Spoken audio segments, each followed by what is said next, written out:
I've always drawn all my life. My kids had all left home. I'd raised my family. I'd done a reasonably good job of being a father, husband, neighbor, and this was my time. And so it was like seizing the moment, which means I kind of gave up most responsibilities that I had in the community. And so I very selfishly just started drawing 18 hours a day, 7 days a week.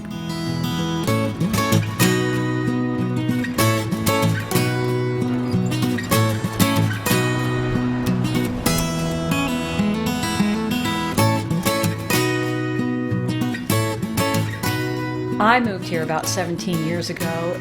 We thought he was just a bum. A lot of people did. We have a lot of characters in Ferndale, and we thought that he was just, made up the landscape. Yeah, and Jack on the street, he was an institution. I mean, the tourists loved Jack, and they would come along and they say, "Jack, I love that drawing, I want to buy it." And then he would go into this dialogue, which was, "I won't sell it to you for $1 million." Jack Mays and I used to have galleries across the street from each other here in Ferndale. I used to watch over his shoulder as he drew on Main Street almost every day, always sitting in his white plastic chair with his box of pencils and drawing board. He did this year after year. Why didn't he exhibit, sell the drawings, produce a book, do something with them? The end result didn't matter to me that much. Playing with it and rearranging it did, but to take a drawing and frame it and finish it and say that's it, no. I mean, it can be burnt just as easily. I'd shake my head and let go of the idea, but every few years I'd get re-inspired by what he was doing.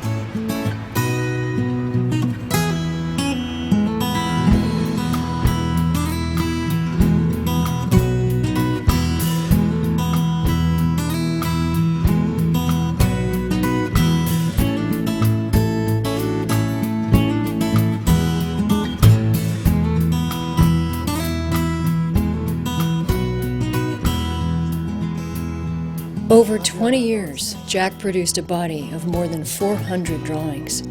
Some of the drawings featured nothing more than a trash can or a view of a parking lot, and he even seemed to delight in the confused reaction he would get from some onlookers. Everything changed when I heard that Jack had been diagnosed with terminal cancer. Suddenly, my friend was given 3 months to live.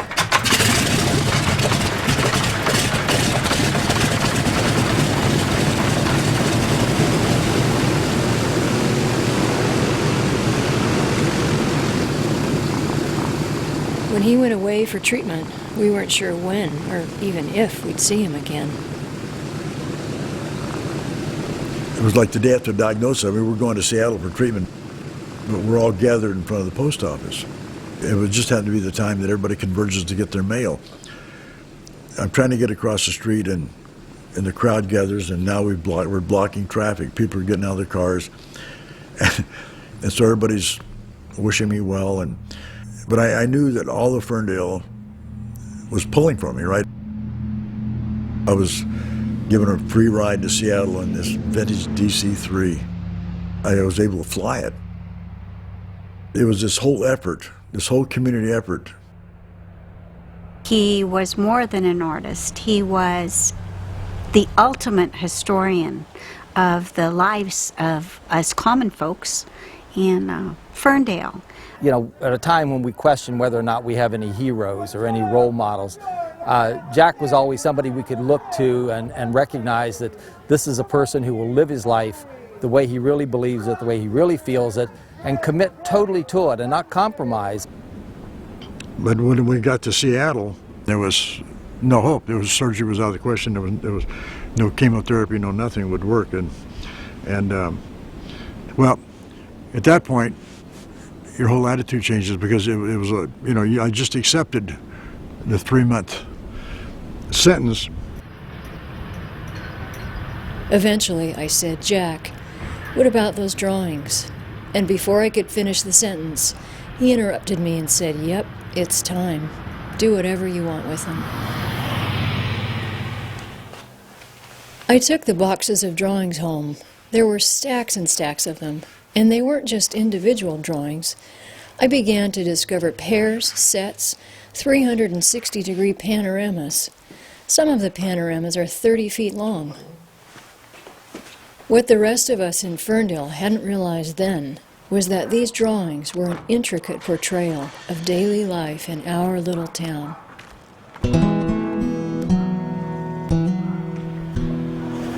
This is where it all began. When I had the gallery across the street and I couldn't leave, I'm looking at Lino's gas station. It had gas pumps here and it was a functioning gas station. But he sold antiques on the side in here. He sold very few, but basically the objects he had in here were fascinating because the window was always covered with mold and it was, you know, everything was kind of rotting in there, rusting and falling apart. This place was so anti-cute. I had to watch the gallery, but I couldn't leave. And so I started drawing out the window.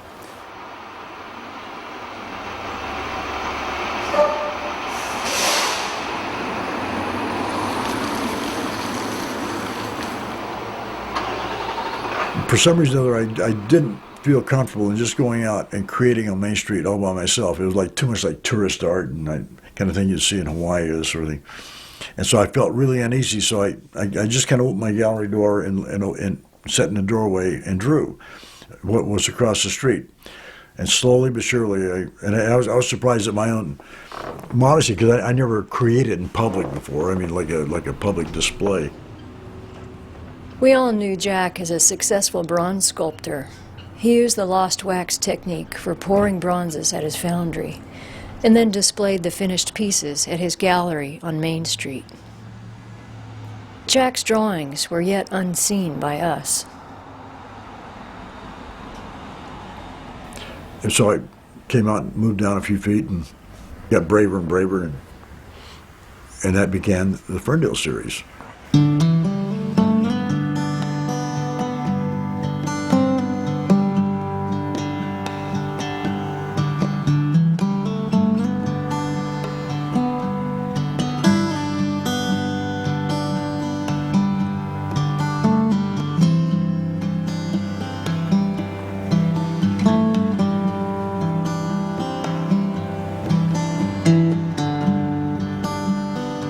Somewhere I came up with the idea that I kind of wanted to start drawing all of Main Street. I didn't really have it formulated, but I kind of wanted to be able to give somebody a sense of what it was like to drive across Fern Bridge and come into town and what it was like to be here.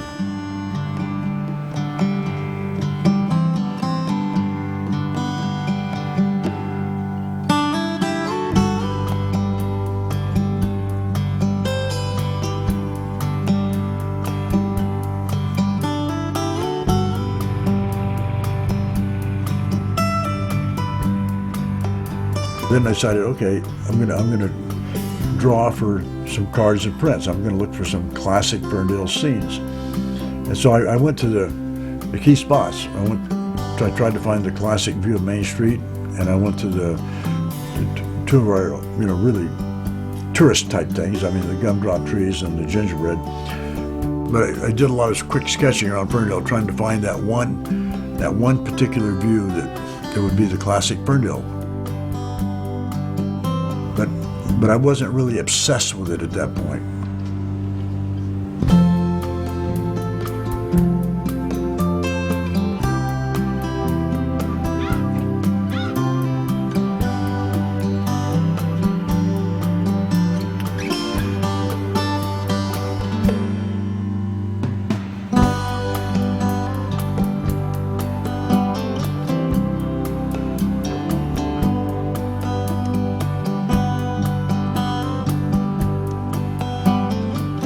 This very spot was the birth of the panorama, as I use the term panorama.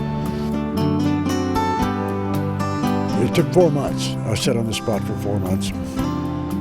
I also found in doing this drawing that if I sat in one place for a long period of time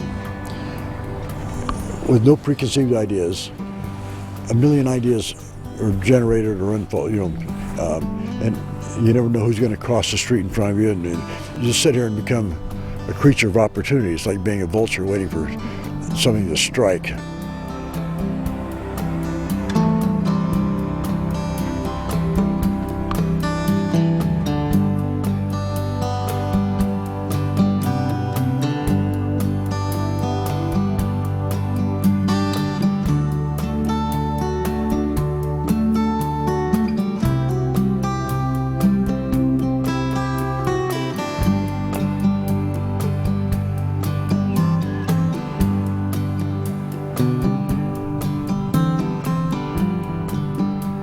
Ferndale hosted several events throughout the year, and in 1992, when Main Street was crowded with people for the Best of the West Festival, an earthquake hit.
My gallery, my foundry, and my home were all just devastated.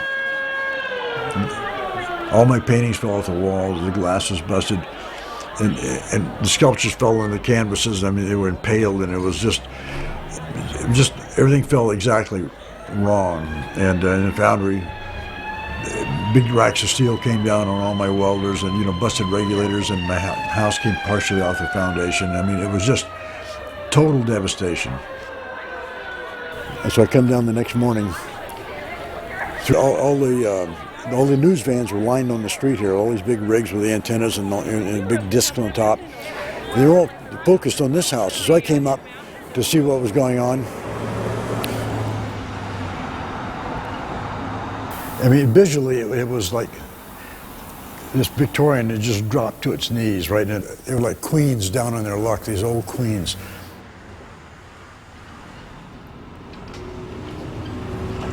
And so I decided I was going to deal with the earthquake damage. I started drawing the restoration process.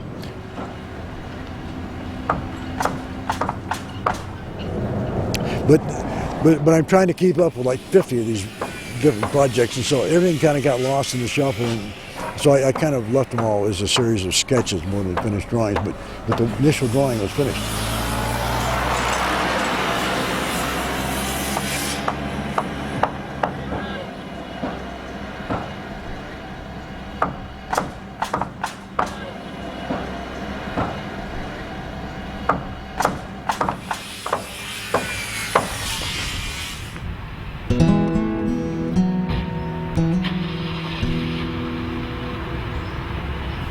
After the earthquake, the option of doing sculptures ended without major reconstruction work and all that.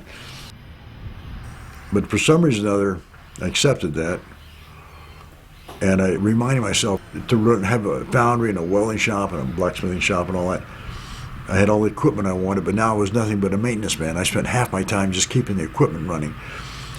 And so I kind of willingly walked out the door, went to the other extreme, having all that technical experience behind me, and decided that I wanted just pencil and paper to work with at that point. It was a very busy time. I taught at the grammar school. I didn't teach at the grammar school. I was the art guy. I always very selfish. So there was no way I was going to give too much of myself without taking more than I gave. And I made it very clear to the students that I was there to learn from them, and if that ever ceased to happen, I was gone. And I did. I learned most of the important things that I know now. I learned there.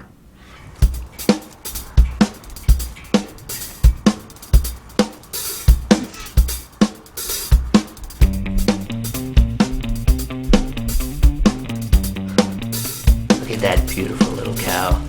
God, wow, look at that cow.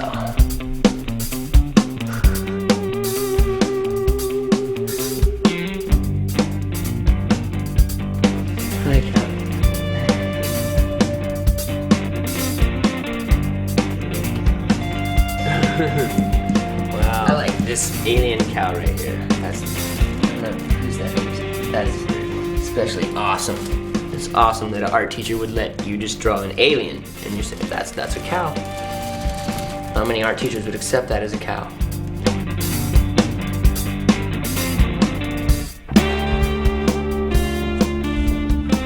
The support cows don't eat beef. That's my cow right there. And your cow's also right in the middle. Just off stage left a little bit. This cow is great. Long neck cow. There's very few art teachers that would let kids just, I mean, not only did he take our drawings and reproduce them perfectly to the T, every little squiggle, every little thing of how the kids did it, but he let us all draw our cows different. And if you look out into a field and you look at a cow, they all look kind of the same. There's brown cows and there's white and black cows. But if you look into this page, every single cow is completely different. I remember not wanting to draw a cow. When it all turned out and he showed us the picture in the end, it was beautiful, it was amazing. I remember when he would come to our classroom and all the kids, we'd all just be waiting for Mr. Mays. All the kids, we'd all say, Mr. Mays, so what do we do? And he'd say, you do whatever you want to do. He just had this beautiful appreciation for the kids' arts and the kids' creativities, and just made us all feel like superstars, and just made me realize that art can be whatever I want it to be.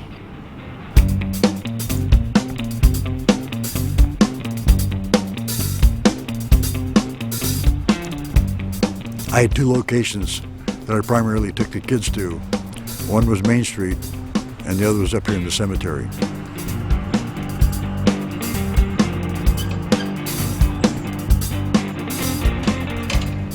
From kindergarten up to 8th grade, I brought them all up here. But I brought them up here essentially because there's so many great shapes and dynamic kind of things going on up here. It's just visually very exciting. Once you get over that hang up that it's a cemetery with dead people, right? But I'd bring them up here, and they'd be sitting there trying to figure out, I don't know what to do, and so I'd get them started. But I was always very selfish about that. I was out, but it was more interesting for me to look at it through their eyes than for me to teach them how to do art, for God's sakes. And one day after I took them back to school, I came back up. And so I remember I walked around up here a lot, and I like the horseshoe curve here at the top of the road, and this view of Ferndale. And then I got the idea of expanding and doing the whole cemetery. So in the process, I realized I could see almost everything in Ferndale. I could see the valley, I could see the cemetery, the residential area, Main Street, but you can look out all the farms, I see the ocean, and it became apparent that what makes Ferndale such a great place is I can see the edges of I can see our boundaries. I can see the hills, the river, the ocean.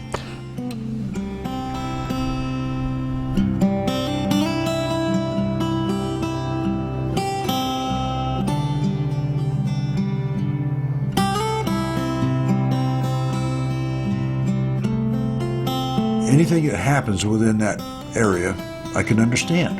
I know how big we are. I can look out and I can know everybody in town. I know how to deal with everybody in town. If I run into any problems, whether it's a school board, my kids in school, anything political, I can be heard. It's a place where one can lead a sane life.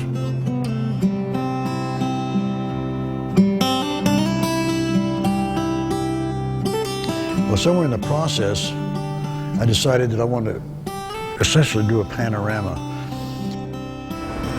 I started, so I to scale, put every tombstone in. I mean, every detail, every tree, every, you know. So over a period of almost a year, I made a perfect, a full 360 turn.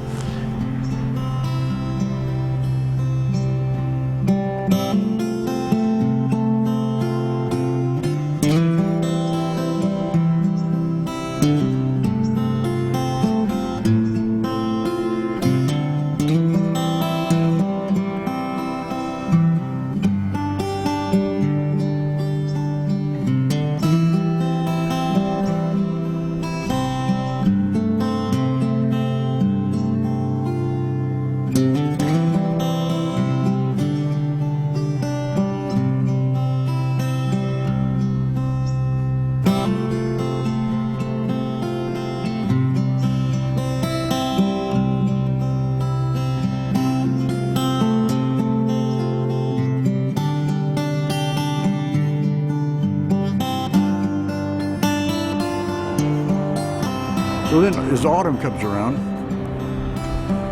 and the leaves start falling off, I'm seeing a lot of stuff I couldn't see. So I decided to come back and do a full second circle, the winter time. I kept thinking, you know, it's quite a discipline to come around and draw all this a second time because, so anyway, so I'd look at that hill and all those trees and come back and do it a second time. But I could have stayed in this spot forever, never left, and never been redundant at all in terms of the drawings. Although, when I see it in this light, I can see it coming back and starting it all over again. It was just an incredible place to spend 3 years. But then when I went over to the grandstand, which is over there in the distance, from there you kind of capture the whole of Ferndale.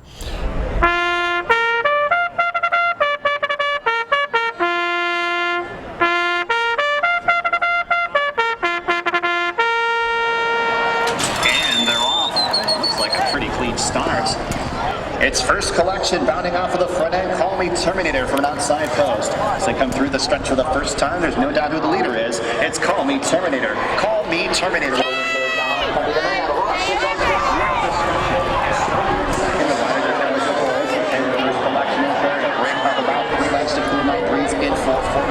The outside of PJ Snowstorm and both slow T-lines at the tail of the field. The first quarter mile and Royal Discretion can wait no longer and puts on the pressure on Call Me Terminator.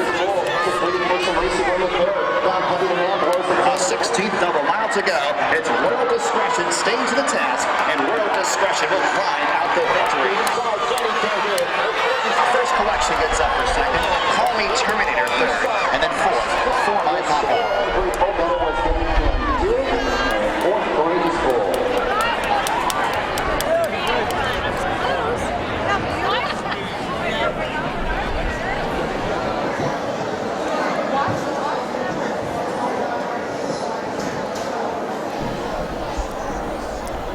It was interesting as how I wound up sitting in this particular spot for a year of my life. When I was in the cemetery, I could see the grandstand from my vantage point there, and I started kind of coming up with this idea of opposing panoramas.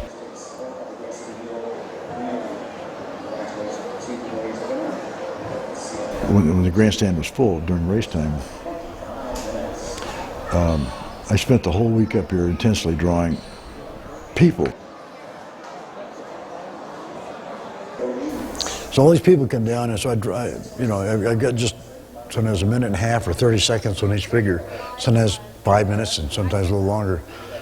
And the people kept shifting around and moving and getting up and going for beer or whatever. And so it's just constant flow of action. 1 lap to go, leads by 3 lengths.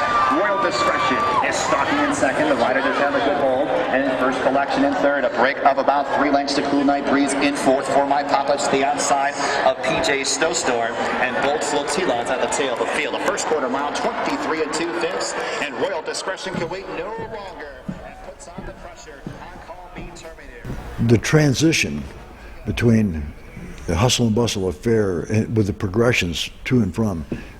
And this emptiness were really key. And so that year I focused on drawing everything as I saw it from here. But when I picked this spot, I knew that this was going to be my home for a year. And I'd be down here 7 days a week, all day long, basically. I'd get down here pretty early in the morning and frequently draw till after dark. So anyway, I came up here and I just started dealing with architectural, mainly the roof and all the benches. First drawing I did here, I sat here and just did this one bay view. And then I was going to add to it. So then I started adding this one and nothing fits. So I realized then that all the lines had to curve and diminish. The way I approached it is I measured everything. So I measured the distance between these posts, I measured the height of this one, the height of this post. And so I'd measure all that and then connect the lines. It'd almost be like connecting the dots. And so everything wound up being curved. There wasn't a straight line in the drawing.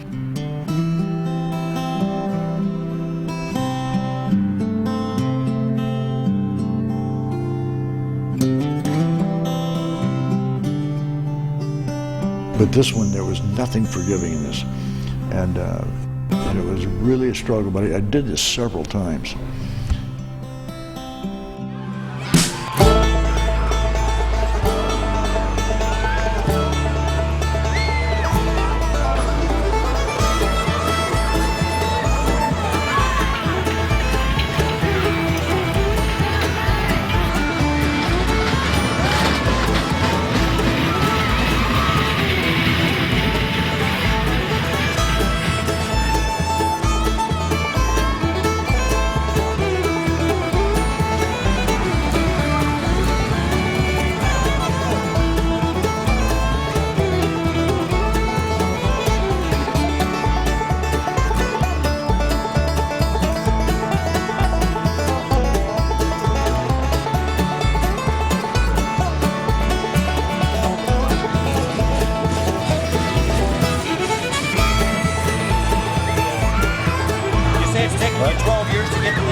You never take anything for granted. Don't ever assume. Don't ever assume about anything.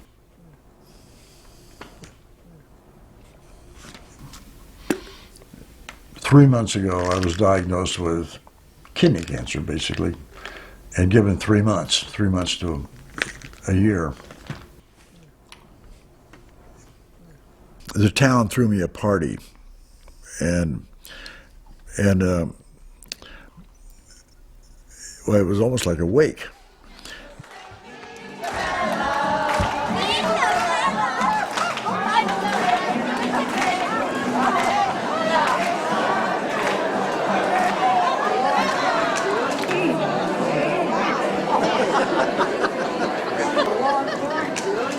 It became very clear to me that the town was everything to me. I mean, it was extremely important.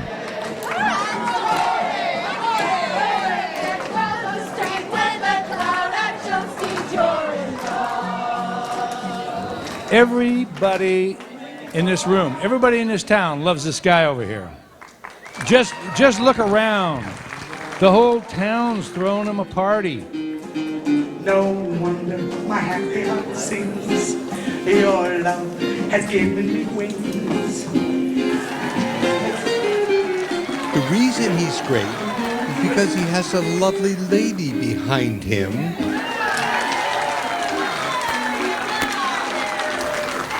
Jack, I love you very much.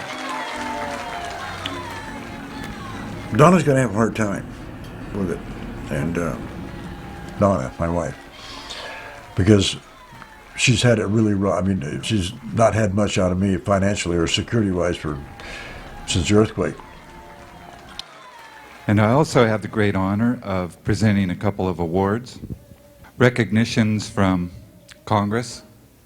This is a certificate of special congressional recognition presented to Jack Mays, Ferndale artist and citizen extraordinaire.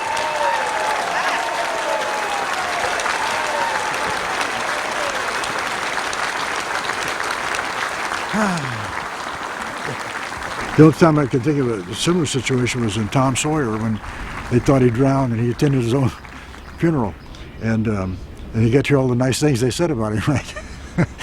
but no, that night probably, and not just to me, but for most people in Ferndale, I think something special happened, and it wasn't just for me. It was, it was kind of reaffirming of exactly what a community, how valuable a community is. Right now, I am the man of the hour, but if I stick around too long, it passes, and the question is, how long is too long? After the earthquake,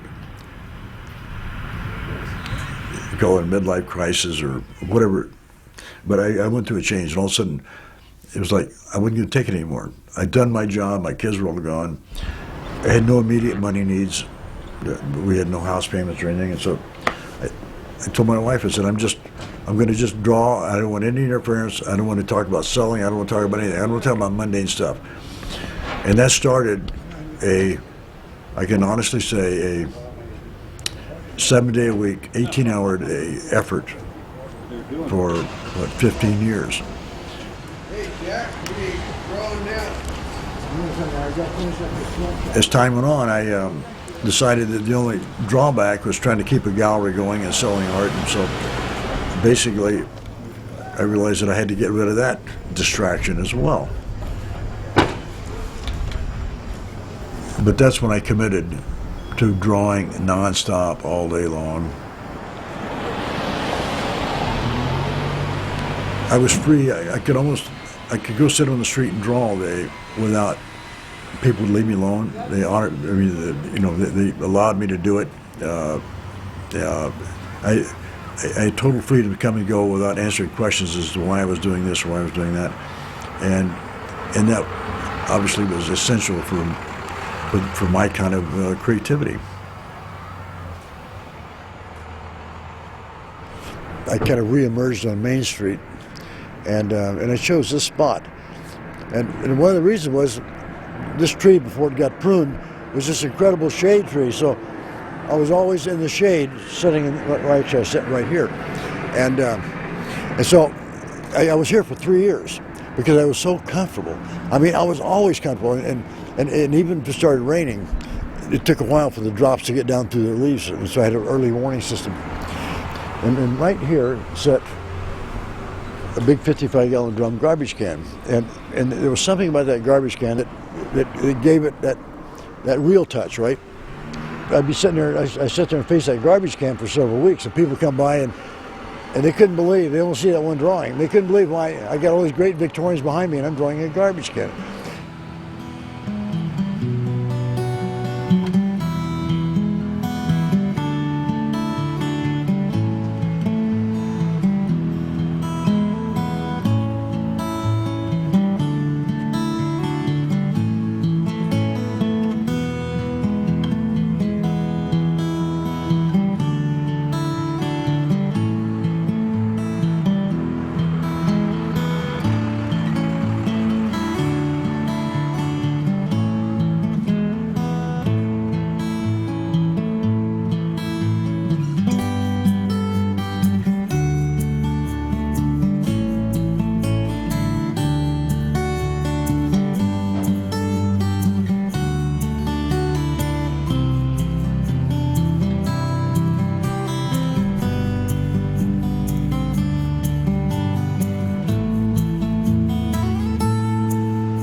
Sitting here, like I was probably in this location for at least a year and a half.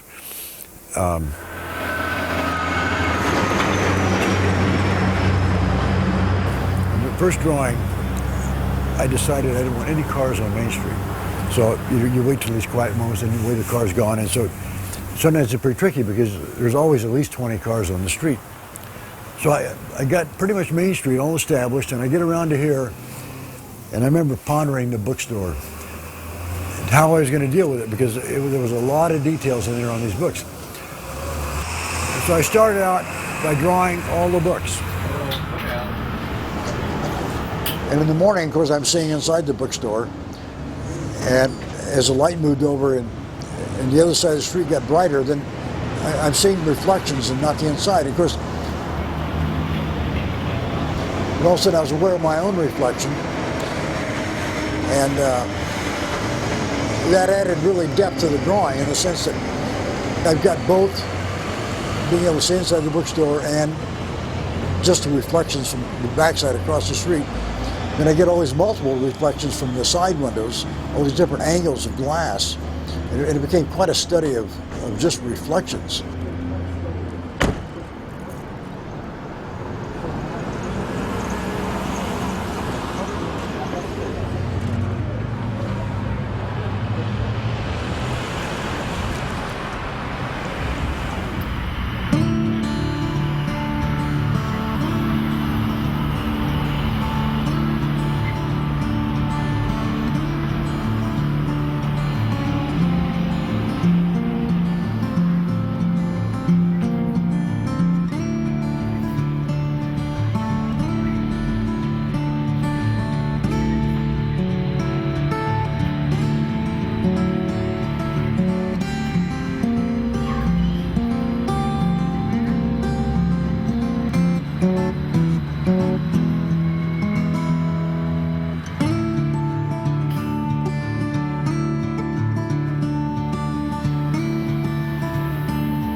when I was working on this panorama, I already exhausted pretty much that end. And so from here, I move off in this direction. I go across the street, then back over here.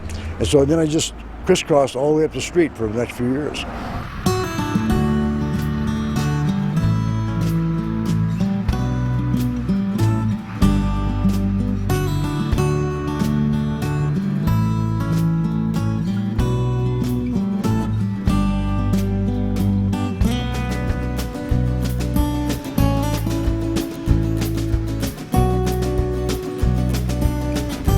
The great life unfolded, and no matter where I was parked, somebody would bring me free coffee, or if even when I was in front of Trudy, she'd come out and bring me a candy bar, right?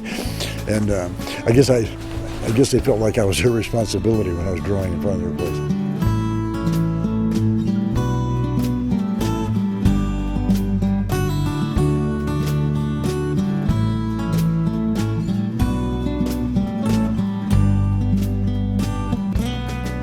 But in terms of the freedom for me to be able to move anywhere I want, I can almost go sit in anybody's backyard now, and they accept me because they know me so well. I've been around so long, and so, and if I want to go down and do Grandma Gertie in the Buff, she might very well do it. And in other words, it took a lot of years to earn the total freedom that I'm getting now. But I realized early on that Ferndale is not only a special place to live and lead a good life, but it's also an incredible place to be creative. Dwayne Flavo, been racing for 26 years now in the Cadet Sculpture race. And artwork running the gamut. Okay. And coming in next after some backward floors, several competitors. In 1969, Jack challenged another Ferndale artist, Hobart Brown, to a kinetic sculpture race down Main Street. Variations of that race have taken place annually ever since, in Ferndale, as well as in several other cities around the world. All right, ladies and gentlemen,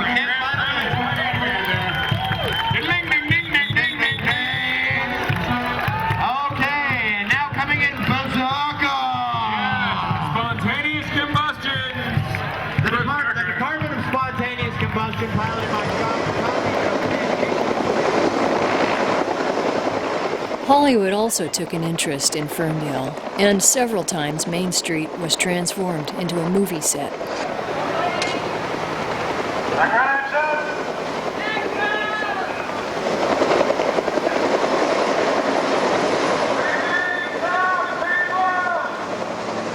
What was interesting here, you always had these strange juxtapositions of the Victorian town, and bizarre things always happened here.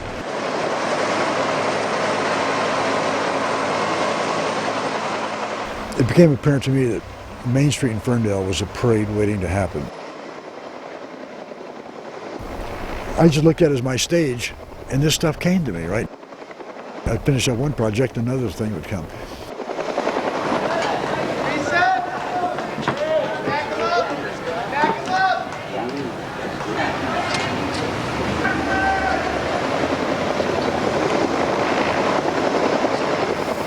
But I guess the real fun of it is just sitting here and seeing what kind of possibilities can occur, you know, by sitting in one spot and just letting your mind go without any sense of responsibility to anyone.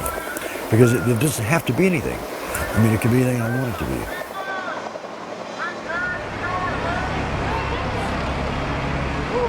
I'm trying to get all the parades, the Holy Ghost Parade, the Pet Parade, the Scandinavian Festival, the Tractor Parade, the Christmas tree lighting.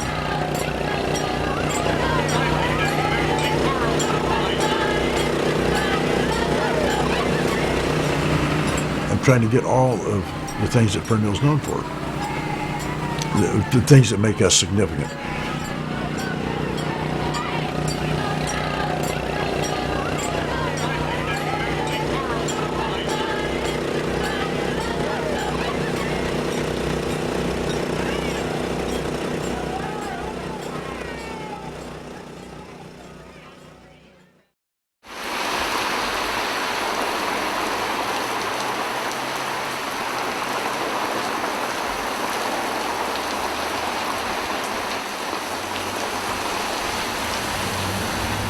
This was my rainy day spot. I'd have my sunny spots, which was the majority of the drawings, but I always had to have these little retreat spots.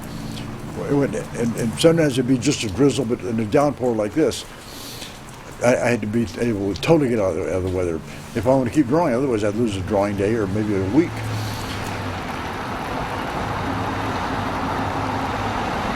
But from this angle, I discovered that I had the reflection in the window of the village inn. And so I probably wouldn't have discovered that if I hadn't been forced to sit here for long periods of time.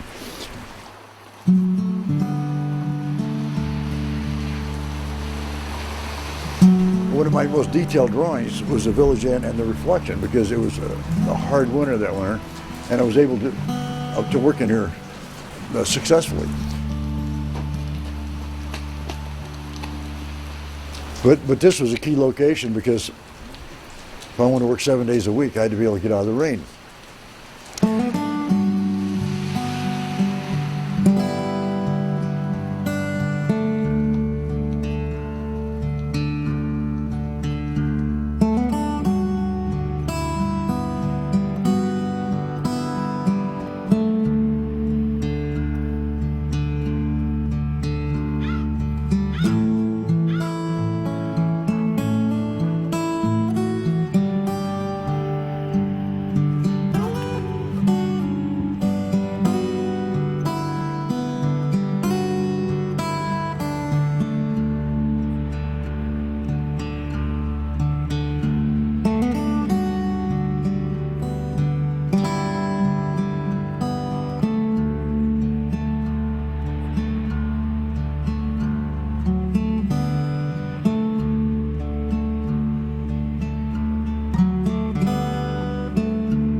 People always wondered why I chose the parking lot.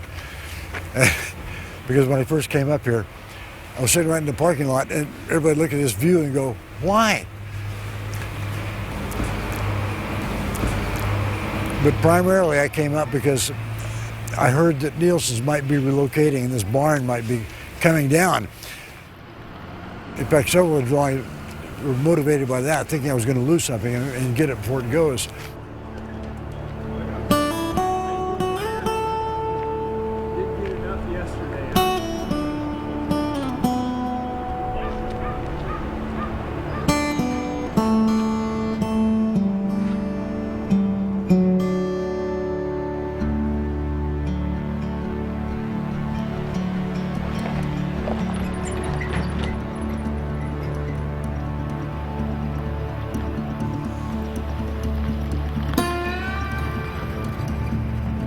I think I did over 20, maybe 30 drawings, all told in the parking lot. Some were panoramas and some were individual drawings.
Hey, I'm here. Hey, Jackson.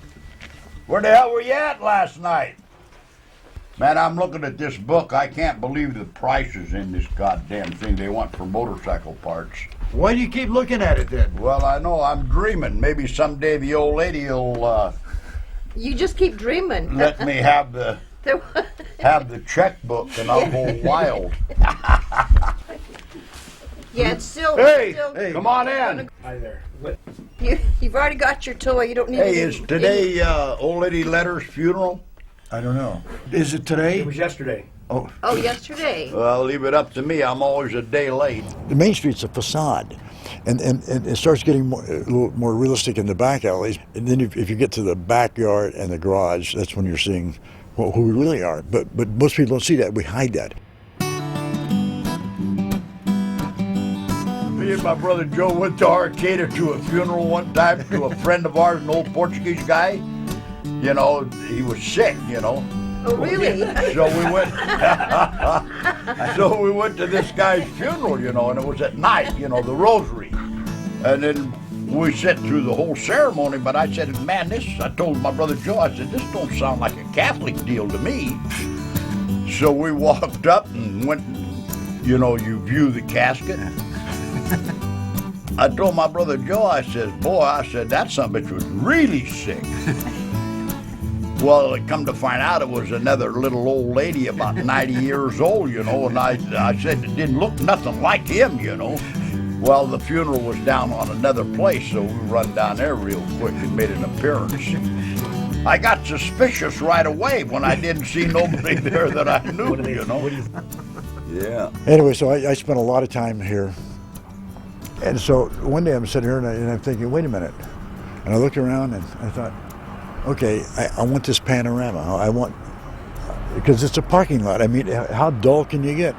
And so then I turned and looked in that garage, and the door obviously had to be open, which means that for a year, Tony and Jerry froze. I mean, you see them in there, and they would be trying to have breakfast, and they'd be huddled up with their hoods on.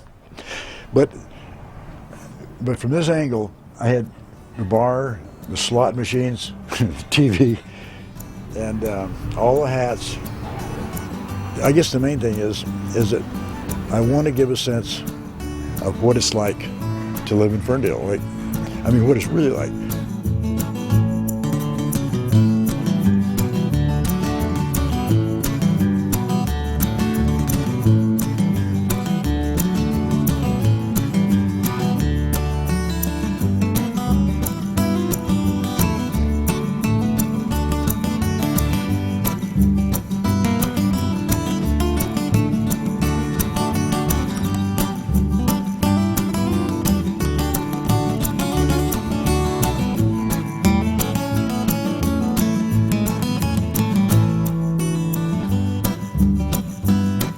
I sat in this chair for a little over a year.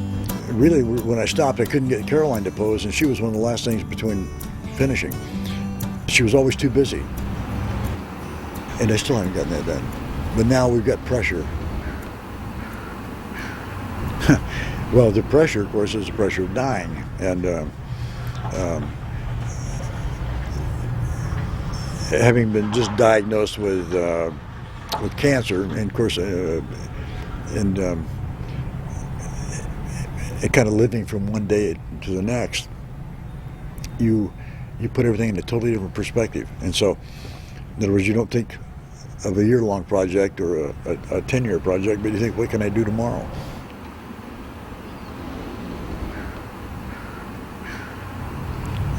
It seems essential now to focus and I guess bring about some kind of conclusion to all this, and but also you find out where your preferences are. In other words, if you've got so much time, how am I going to spend it? Just like you did before, just trying to finish up the drawings you started. And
some point, I started looking at this like doing a play, this whole project.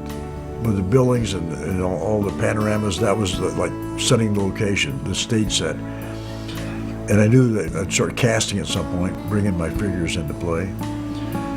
But what was always elusive was what's the storyline? What's it about? And right now, I would say this whole project is really, from my point, trying to get at what I'm really about here. Because when I know that, then it'll all come together. But it hasn't yet, but it will.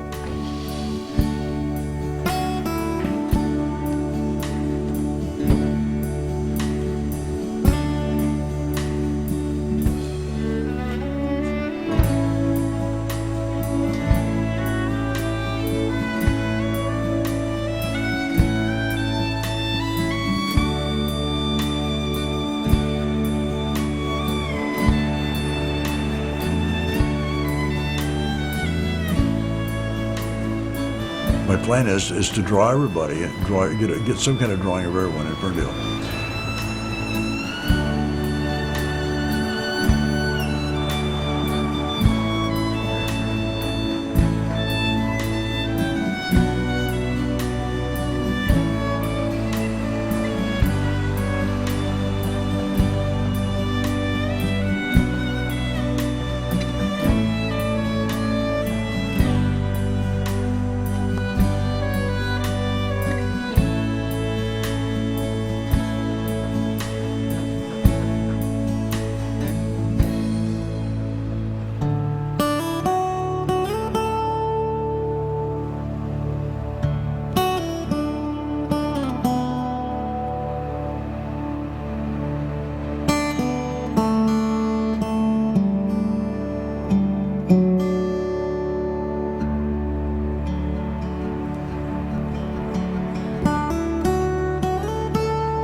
This was a friend of mine, old Joe the Bush, and he had emphysema really bad. He was a heavy smoker all his life.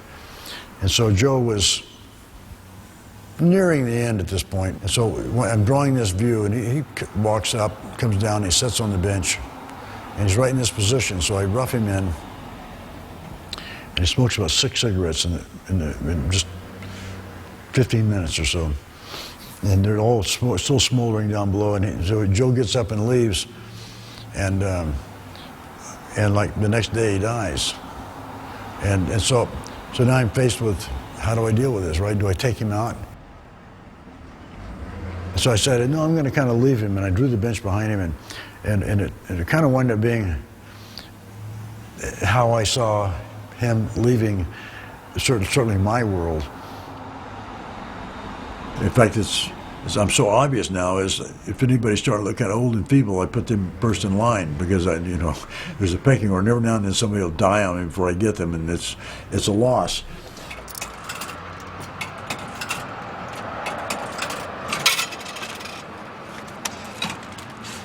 Jack's transition from producing colored pencil panoramic drawings of Ferndale that required over a year in one setting to drawing weekly cartoons for the local newspaper has given him reason to live.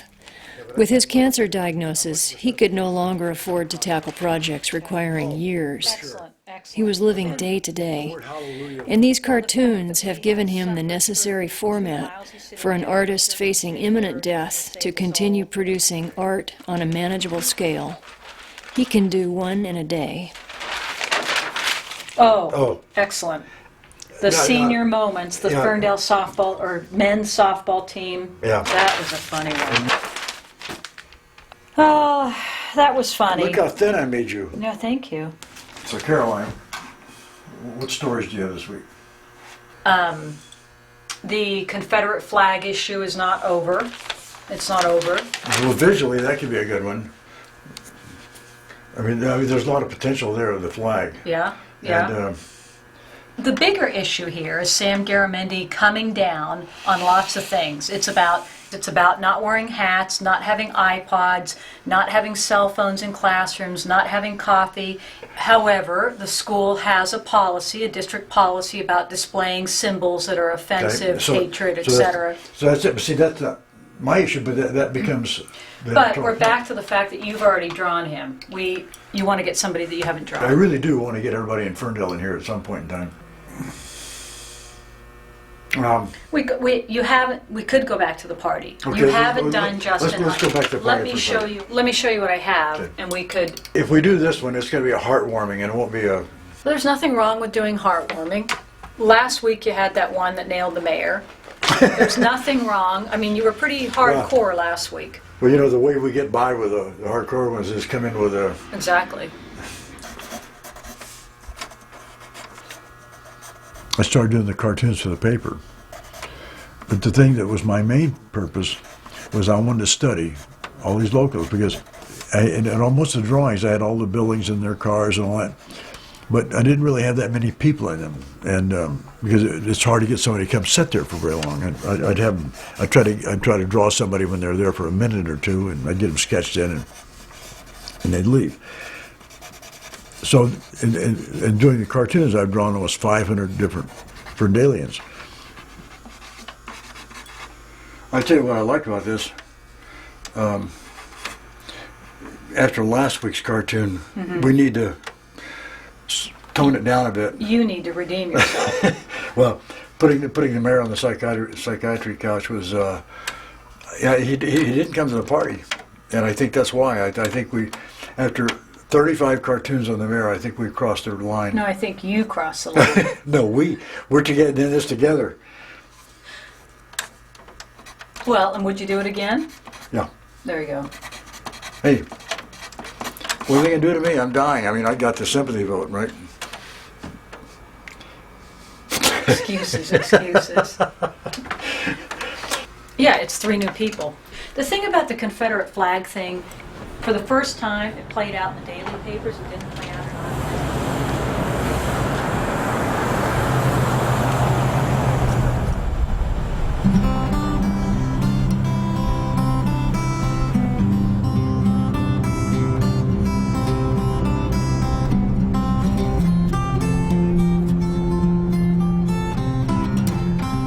Carrie Grant was one of my top models. Both she and her Chevy, a 57 Chevy in disrepair.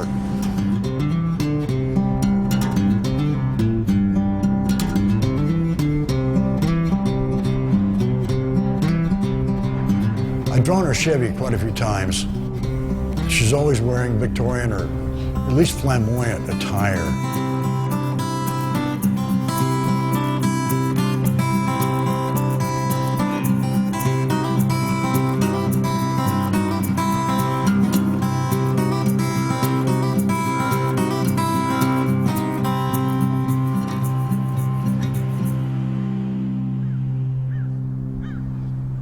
I'm doing everything that I know about to stay alive.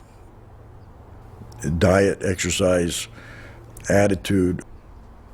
I've become an expert, at least in my own mind, on surviving cancer. And I've been instrumental in getting people taking better care of themselves and improve their attitude, because I think all of Ferndale realizes that certainly one of the key factors to my living this long has been my attitude. And I know I've affected people. And the ones I haven't been effective with, I've certainly done enough nagging. It's supposed to rain tomorrow. A little storm blowing in, not much. Are you going to take the Harley out today? Yeah, I got to go to Eureka. Oh, okay. Pick up some cheese. Oh, are you out of cheese? Just about. Just got a little bit left. You want a piece? No, well, okay. You want a piece of cheese? Yeah, just okay. Just with my diet, a little tiny piece. Yeah, I know your diet all right. Rice cakes and iron pills. This is really good stuff. How much of that do you eat a week? Huh? About four big blocks a week. Oh, that's good stuff. 4 blocks I bought Monday. So you went through 4 of those big blocks since Monday. This is Friday. So that means you're going through about 7 or 8 a week. Yeah, I got... Oh. Just melts in your mouth, huh?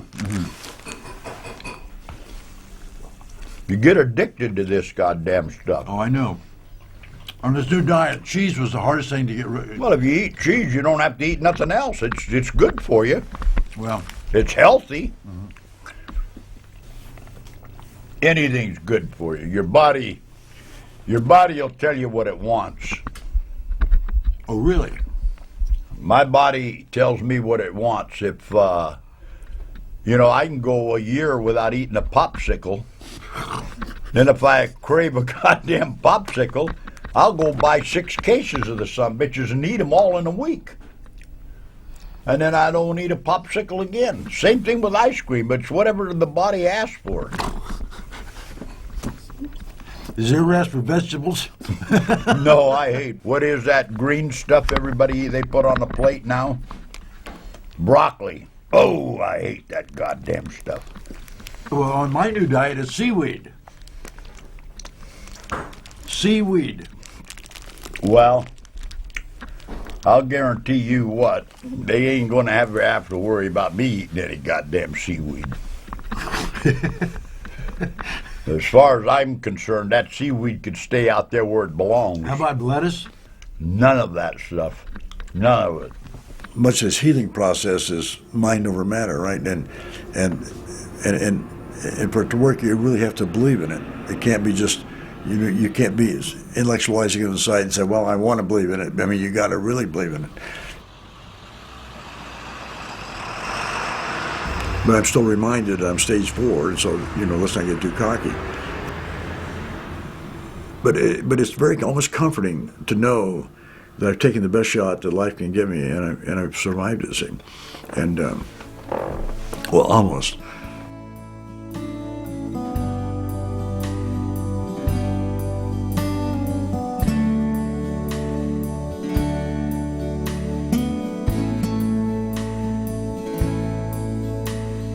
But as long as I'm here, I want to be useful. In other words, I think my biggest fear anyway is just having, I guess, a blank page. You know, something where nothing's happening, waiting to die, being in pain, and just, you know, I mean. I would like to be drawing right up to the end and just go right and maybe one gasp, one more line, and because after you're gone, it doesn't matter. A year and a half later, Jack was still around. Not only did I not expect to live this long, but I decided not to think about it, right? Mainly because I want to have a full 3 months. As the 3 months approached, I'm starting to feel better. In various stages of hope. You don't really hope for a long life. You hope for a couple more good days. And then you put one foot in front of the other, and all of a sudden, a couple years go by. But when I was on medication, I lost 18 pounds in 2 weeks, and I slept like 20 hours a day, and I couldn't eat, and I couldn't walk. Hair was all falling out, and I thought, I mean, if you're only aware of being awake 4 hours a day and not feeling good, that's not a life. I mean, I couldn't play with anybody. I couldn't play with my kids or grandkids, and so I went off of it. I decided I was not going to do that. And I started feeling better immediately.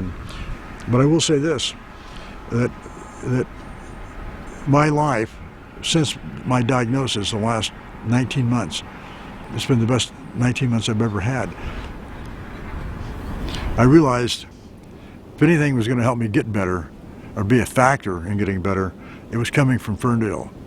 And you just get this incredible sense of community. I mean, manifests itself at the party, right, when the wake, I guess you'd call it. Especially in retrospect now, I realize that was probably the thing that saved me. I jokingly said that we were probably going to have the second annual Jack Mays Memorial Wake, but there was a lot of replies to that, mainly to the fact that they wanted their money back from the first one because I didn't die, right?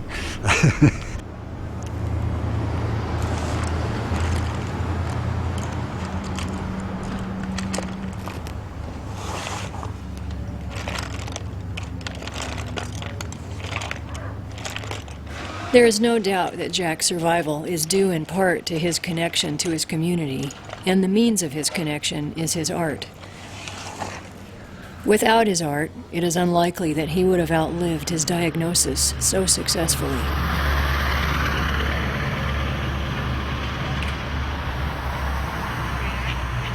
All that time I spent drawing, all those long hours and months and years, I always had a compulsion to. I mean, I had no choice of being there, but I always had this kind of nagging feeling. I didn't know why. I knew I had to be there, and I'd get up early in the morning and I'd go down, and if anybody tried to distract me, it was very upsetting. And in other words, I was compelled to do this for a lot of years. And I started getting a kind of a hint as to why I felt compelled to do Ferndale, because it was, to me, it was always Shangri-La, and I valued it greatly, but I never quite understood why. And so it was this sense of community, every aspect of that sense of community that I was trying to capture, and not only to capture it in drawing, but to live it.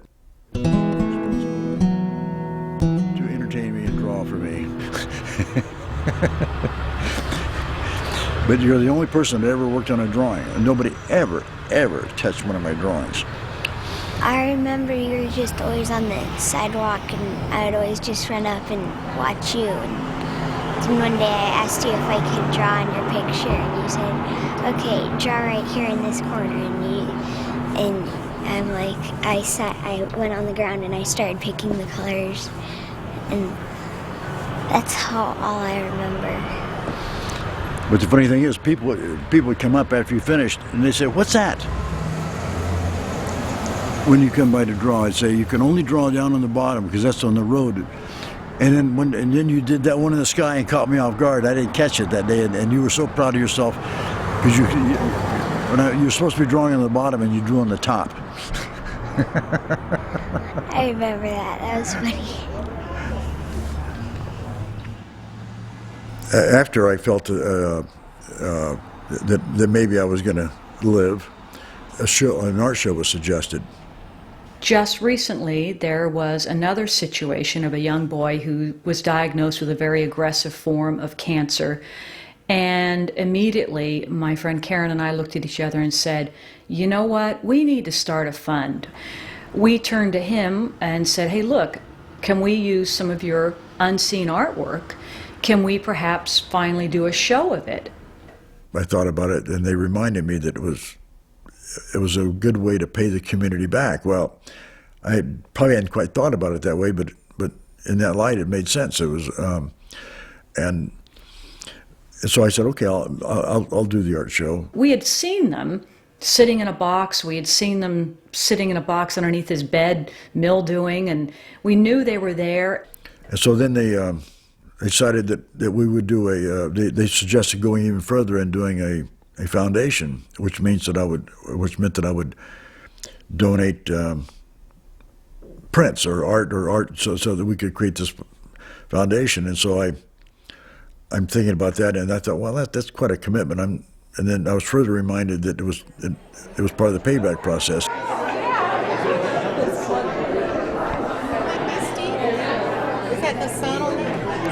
Yeah, that's those. I'm going to ask you what it's like to see Jack's drawings for the first time. Well, I never realized it was as extensive. I'm amazed, really, just flabbergasted. Pretty overwhelming. I've known Jack as an artist drawing for years, and to see everything that's here all at the same time is pretty impressive. It's a gigantic collection of drawings. What's it like seeing your dad's drawings? It's impressive, seeing everything out like this. It's nice. I didn't realize he had so many. I mean, he's always drawing every day. It's all he does. You know, I see them all the time. I saw him drawing them and everything, and now to actually see them all up is just, it's amazing. Absolutely amazing.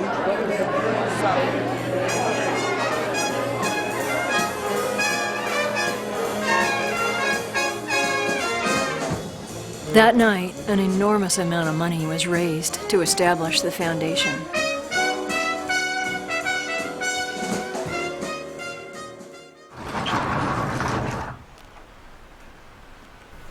personally, I don't put any great value on art. I wouldn't buy any art. I mean, you know, I have no desire to have any of my stuff hanging on the walls, and you know, I certainly wouldn't decorate with it. Too much energy goes to trying to preserve the past. I never saw them in a museum, and then there's the sheer logistics of trying to house art.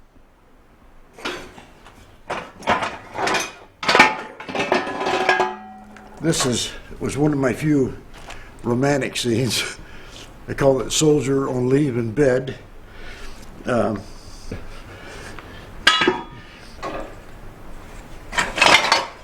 this. Okay, well, here we have a redwood tree, and I'm not quite sure why I did that one.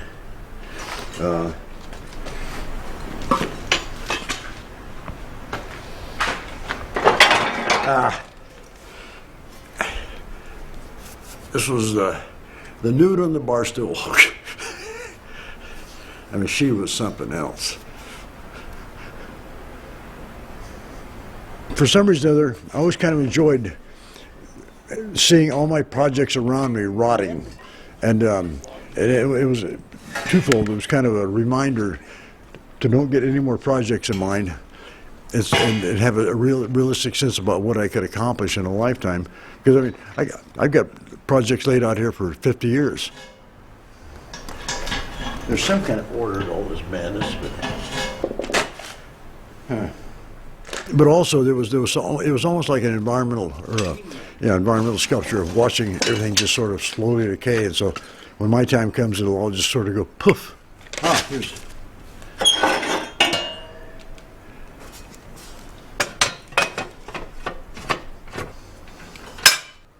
Well, I did it with my first sculpture race machine. Everybody was talking about, you know, where we're going to put them in storage and preserve them. I took mine up in the valley and set fire to it. And the only thing I regretted was I didn't film it. I want this piece.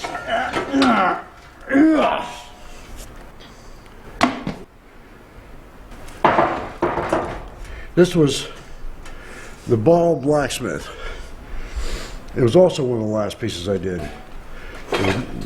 So these were, I used to show all the time, but these last pieces were never shown.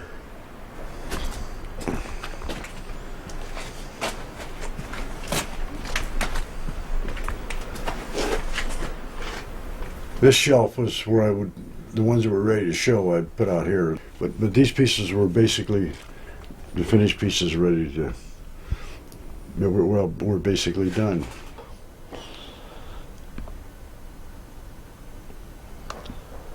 Some or another, I always kind of saw myself as putting all my artwork in a boat and putting me on top of it, you know, with my arms across my chest and setting me out just offshore enough so everybody can see, and then they light it, right, and then it burns, and everybody probably has a weenie roast on shore, and then a little wake, and then go home, right?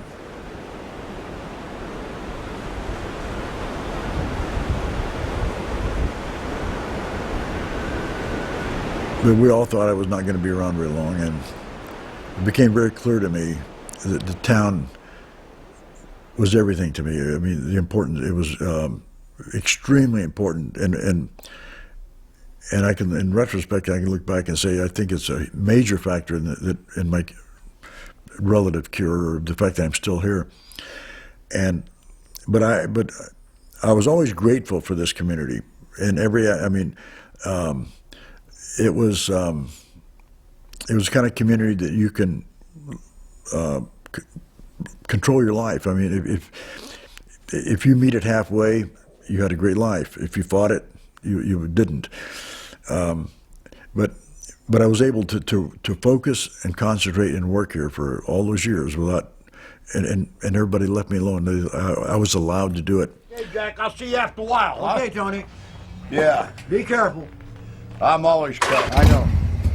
Sam.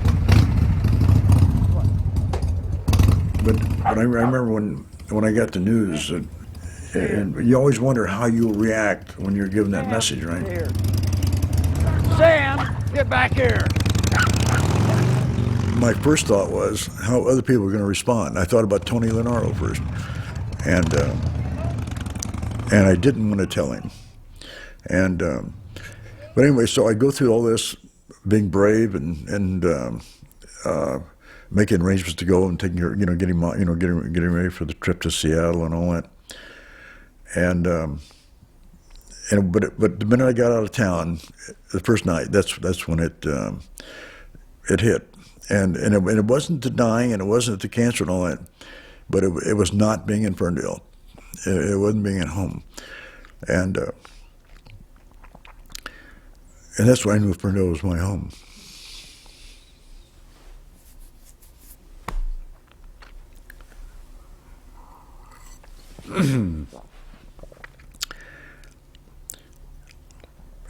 I remember waking up in the middle of the night and just needing to be in Ferndale.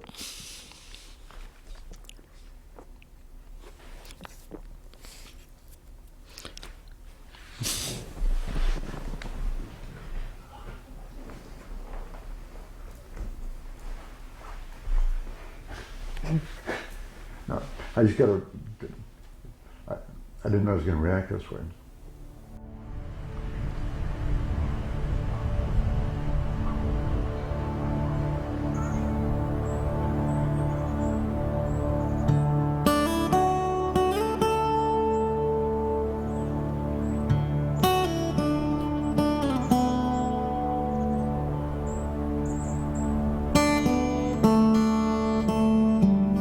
So now I'm planning on my last cartoon will be my empty chair in the cemetery, and then after I'm gone, they'll publish that, and it'll be the last cartoon. That would be a real tearjerker, and but that's but I decided that will be my final hurrah.